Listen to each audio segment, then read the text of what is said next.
আমার কথায় কেউ দুঃখ পাবে না। 200 টাকা, 100 টাকা, 300 টাকার জন্য যে নবনী নিজের কাপড় উন্মোচন করে দেয়, সমাজ তাকে পতিতা বানিয়ে দিয়েছে, ঘৃণিতা বানিয়ে দিয়েছে, উপেক্ষিতা বানিয়ে দিয়েছে। এক কথায় সমাজ তাকে বেশ্যা বানিয়ে দিয়েছে। 200 টাকার জন্য যে কাপড় সরে তাকে বেশ্যা বানায়, 2 কোটি টাকার জন্য ছোট পোশাক পরে যে টিভির পর্দায় নেচে বেড়ায় তাকে সমাজ নায়িকা বানিয়ে দিয়েছে। যা বলে গেলাম রাত্রেবেলা শুয়ে বিচার করে দেখবেন আমরা কোন অন্ধকারের দিকে হেঁটে যাচ্ছি। এক না একদিন ঠিক আমাদেরকে এর ফলটা নিয়ে নিতে হবে। কেন জানো? যে খারাপ সে তো খারাপই, কিন্তু যে ভালোর বেশে খারাপ ঢুকে থাকে সে সব থেকে বেশি খারাপ। সে কোনোদিন ভালোর বেশ আছে কিন্তু খারাপ, সে খারাপই থাকবে। তুলসী গাছটাকে জড়িয়ে যদি বিছুটি পাতার গাছটা উঠে যায় না, তুলসী গাছটা কোনোদিন বিছুটি পাতায় পরিণত হবে না। কিন্তু তুলসী গাছটা বিছুটি পাতার গাছটাকে আশ্রয় দিয়েছে, তাই জড়িয়ে ধরে বড় হয়েছে। বাবা মায়েরা শুধরে যাও, এখনো সময় আছে। বাড়ির সন্তানকে শিক্ষা দেবে, বাড়ির সন্তানকে বড় করবে, বাড়ির সন্তানকে সংস্কার দেবে। হিন্দু মায়েদের সংজ্ঞা আলাদা। যে রমণীর বক্ষযুগল, নাভিকমল, পায়ের 2 গোড়ালি ঢাকা থাকে তাকে হিন্দু বাড়িতে মা বলে বলা হয়। সবাই মা নয়। সন্তানের জন্ম দিয়েছ, একটা জিন্সের প্যান্ট পরে মা ঘুরে বেড়াচ্ছে, 30 জায়গায় ফাটা আছে, ও মা নয়। ও মার মতো দেখতে, ও মা বলে না। বিদ্যাসাগরের মা তো বিদ্যাসাগরের আঁচলের তলায় শুয়ে জন্ম বড় হয়েছে, তো মায়ের তো কাপড়ই পরে না, আঁচলই নাই। বিদ্যাসাগরও নাই, মায়ের আজ কাপড়ই নাই। আচ্ছা কাপড় যা আছে পাখি শাড়ি নাকি বলে, ও 12 হাত নয়, ও 9 হাত। ও কাপড়ে আঁচল থাকবে না, ছোট্ট শাড়ি একটুখানি এই পর্যন্ত এসে থেমে যায়, আর যায় না। দুর্গাপুজো প্যান্ডেলে বাবা মায়ের সঙ্গে মেয়ে গেছে, গাড়ির থেকে মোটরসাইকেল থেকে মেয়ে নেমে শুধু জামাটা নিচে দিয়ে টানছে। ওর বাবাকে বলছে আর টানিস নি, এবার ছিঁড়িয়ে জমে যাবে। তো লজ্জা করলো, নির্বোধ কথাকারে। তুই অত বড় মেয়ে, ঠাকুর দেখতে এসছিস, তুই জানিস না মন্দিরে আসতে গেলে কি পোশাক পরে আসতে হয়? যখন তোমার মেয়ে ছোটবেলায় প্রথম ছোট পোশাকটা পরেছিল, তুমি যদি পিতা মাতা হিসেবে প্রথমে বাধা দিতে, কোনোদিন পড়ার সাহস পেত না। প্রথমেই শিক্ষাটা ভুল করে দিয়েছ। আর একবার যদি গোড়ায় ভুল হয়ে যায় আর তুমি শুধরাতে পারবে না। মনে রাখবে সবসময়ের জন্য। বাবা একটা কথা বলে গেছে, আগের যুগের মায়েরা যা শিখিয়েছে, কলিযুগের মায়েরা কি শেখাচ্ছে? কলিযুগের মায়েরা কি শেখাচ্ছে? কলিযুগের মায়েরা শেখাচ্ছে, ছেলে বলছে পিপু পিপু মানে পিঠ পুড়ে গেল, পিঠ পুড়ে গেল। মা বলছে ফিসু ফিসু মানে ফিরেসু ফিরেসু ফিরেসু। শুধু নিজেরা ভালো খাবো, নিজেরা ভালো থাকবো, নিজেরা ভালো ঘুমাবো, এ করলে তো হবে না। তো শোনো, এখন ছেলে স্কুলে ছোটকালে স্কুলে যেত, মা প্রত্যেকদিন ছেলের ব্যাগেতে কৌটোয় করে চানাচুর মুড়ি দিয়ে দিত আর বলতো একা খাবি। কাউকে যদি দিস না পিঠে আমি 5 আঙুলের দাগ বসাবো। আর ছেলে বড় হয়ে গেছে, এইবারে মা বুড়ো হয়ে গেছে, ছেলে আর মাকে ভাত দেয়নি। পাড়ার লোক বললো কি ব্যাপার, মাকে ভাত দিসনি কেন? বলে মা আমাকে ছোটকালে শিখিয়েছে একা খাবি। আর মা যখন বলে দিয়েছে, তাহলে মাই যদি আমাকে বলে মাকে আমি কেন দেবো, আমি একা খাবো। হ্যাঁ, মনে রাখবে, কখনো কখনো সন্তানকে নিজেকে শিক্ষা দেবে, সন্তানকে শিক্ষা দেবে। কি শিক্ষা দেবে? তুমি তোমার সন্তানের হাত ধরে রাস্তায় বেরোবে, তুমি যখন রাস্তায় বেরোবে, তুমি একটু খাবার কিনে একটা গরিব ভিখারিকে তোমার সন্তানের হাত দিয়ে দেওয়া করাও, তবে তোমার সন্তানের অন্তরে দয়া জন্মাবে। নাহলে কি করে জন্মাবে? তুমি তোমার সন্তানকে সাধুগুরু বৈষ্ণবকে ভক্তি করতে শেখাও। তোমাদের সামনেই তো মুসলিম বাড়ি আছে, যখন মুসলমানদের জলসা হয়, মৌলভী সাহেব আসে, মা গিয়ে ছেলেকে বলে যাও মৌলভী সাহেবকে বলো সালাম আলাইকুম বলো। ও ছেলেটা কিছু বোঝে না, ও মৌলভী সাহেবকে বলে সালাম আলাইকুম। সাহেব কি বলে? ওয়ালাইকুম সালাম।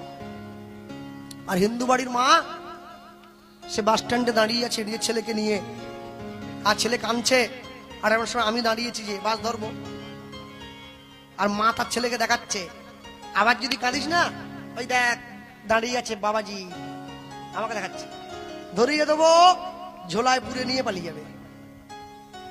এক মা দেখাচ্ছে আমার ধর্মে সাধুকে দেখলে সম্মান করবি, আরেক মা দেখাচ্ছে আমার ধর্মে সাধুকে দেখলেই পিটাবি। দুটোই মা, এ করলে হবে না। তো শোনা যায় নিজের মন্দিরকে রক্ষা করার জন্যে, নিজের রাজ্যকে বাঁচাবার জন্যে ওই মন্দিরের মদন মোহন কামান কাঁধে নিয়ে যুদ্ধ পর্যন্ত করেছিল। বাঁকুড়া লালবাঁধের উপর দাঁড়িয়ে যে কামান কাঁধে নিয়ে ভগবান যুদ্ধ করেছে, সেই কামান আজও পর্যন্ত রাখা আছে বাঁকুড়া জেলায় মা ছিন্নমস্তা মন্দিরের সামনে। কামানটার নাম হচ্ছে দলমাদল কামান। 300 বছর বয়স হয়ে গেছে, গেলে দর্শন করবেন। মদন মোহন নিজের ভক্তকে বাঁচাবার জন্য, নিজের রাজ্যের মান বাড়াবার জন্য কলকাতা হাইকোর্টে গিয়ে সাক্ষী পর্যন্ত দিয়েছে। সেই মদন মোহন আজও পর্যন্ত মন্দিরের মধ্যে বসে আছে। মনে রাখবেন, ভগবানের অনুকম্পা, ভগবানের কৃপা কোনোদিন জোর করে লাভ করা যায় না। তার জন্যে সৎ গুরুচরণ আশ্রয় করে নিজেকে তার চরণে সঁপে দিতে হয়। তা যদি না হতো, বিবেকানন্দের মতো একটা শিক্ষিত লোক সে কোনোদিন রামকৃষ্ণ পরমহংস দেবের মতো একটা মূর্খের চরণে গিয়ে পড়তো কি? পড়তো না। রামকৃষ্ণ তো স্কুলই দেখে নাই, স্কুলে দরজাই দেখে নাই। আর বিবেকানন্দ শিক্ষিত লোক, রামকৃষ্ণের পায়ে গিয়ে পড়েছে, ঠাকুর আমায় উদ্ধার করো। তাই যারা গুরু দীক্ষা নেননি এখনো নেবেন, নেবেন। এখনো যারা নেন নাই আগে নেবেন। যার যাকে ভালো লাগে, কোনো জোর নাই। যার যাকে ভালো লাগে তার কাছে আশ্রয় নিতে হবে। আশ্রয় করিয়া ভজে তারে কৃষ্ণ নাহি ত্যাজে, আর সব মরেও কারণ। রামকৃষ্ণ পরমহংসদেবের আশীর্বাদ মাথায় নিয়ে বিবেকানন্দ চলে গিয়েছিল কোথায়? আমেরিকা চিকাগো ধর্মসভায়। আমেরিকাবাসী বিবেকানন্দকে সম্মান জানিয়েছে। নিজের বক্তব্য হিন্দু ধর্মের গরিমা, হিন্দু ধর্মের গৌরব আমেরিকাবাসীর কাছে তুলে ধরলেন। গাছের তলায় বসে আছেন, বিশ্রাম করছেন। এমন সময় সবাই এসে বিবেকানন্দকে প্রণাম করছে, কেউ খাবার দিচ্ছে, কেউ কাপড় দিচ্ছে। এমন সময় একটা মেয়ে এসে বিবেকানন্দের সামনে দাঁড়িয়েছে। দাঁড়িয়ে বিবেকানন্দের দিকে তাকিয়ে বলে, মেয়েটা বলে উঠছে, ঠাকুর একটা কথা বলবো। হ্যাঁ বলো। কি কথা? তুমি তো সবাই তোমাকে এত কিছু দিচ্ছে, তুমি সবার সব জিনিসটা গ্রহণ করছো, আমি একটা জিনিস চাইবো, আমায় দেবে? বিবেকানন্দ বলছে, বলো মা তোমার কি চাই? বলে, আমি তোমাকে বিয়ে করতে চাই। যখনই মেয়েটা বলেছে বিবেকানন্দ চমকে উঠলো। শোনো, তুমি আমার দিকে তাকিয়ে দেখো, আমি কে? আমি সাধু, আমি সন্ন্যাসী, গেরুয়া পোশাক পরেছি, পায়ে খড়ম পরেছি, মাথায় পাগড়ি দিয়েছি। আমি বিয়ে করব না, আমার ব্রহ্মচর্য নষ্ট হয়ে যাবে। মেয়েটা কাঁদতে কাঁদতে ঘুরে চলে যাচ্ছে। বিবেকানন্দ মেয়েটাকে ডাক দিয়ে বলল, শোনো মা, আমেরিকায় এত ভালো ভালো ছেলে থাকতে তুমি আমার মতো একটা ভারতীয় সন্ন্যাসী ভিখিরিকে বিয়ে করবে, তোমার লাভ কি হবে? মেয়েটা বলে উঠল, আপনাকে কেন বিয়ে করব জানেন? বলে, কেন বিয়ে করবে? বলে, আপনাকে বিয়ে করে আপনার ঔরসে আমি আপনার মতো একটা তেজস্বী সন্তানের জন্ম দেব। যখন আমার ছেলে রাস্তা দিয়ে হেঁটে চলে যাবে, পাড়ার লোক দেখে বলবে, বিবেকানন্দের ছেলে হেঁটে যাচ্ছে, তাকিয়ে দেখো। বিবেকানন্দ বুঝে নিয়েছে মেয়েটা অনেক দূর পর্যন্ত চিন্তা করছে। বিবেকানন্দ মেয়েটাকে ডেকে কাছে দাঁড় করিয়ে বলে উঠল, শোনো মা, তোমার দরকার আমার মতো একটা ছেলে? বলে, হ্যাঁ। বিবেকানন্দ বলে উঠছে, আমারও দরকার তোমার মতো একটা মা। আচ্ছা, আজ থেকে একটা বুদ্ধি করলে হয় না? তুমি আমাকেই তোমার ছেলে করে নাও। কে? তাহলে বিয়েও করতে হলো না, আমার ব্রহ্মচর্য অটুট থেকে গেল, আর তুমিও আমার মতো ছেলে পেয়ে গেলে। মাকে ভগ্নী নিবেদিতা, ছেলেকে স্বামী বিবেকানন্দ। এই হচ্ছে ভারতবর্ষের মাটি। ইংরেজ যখন ভারত থেকে চলে যায়, শুধু সোনা নিয়ে গেছে 800 জাহাজ। 800 জাহাজ সোনা। তারপরেও আমরা বেঁচে আছি কেন জানো?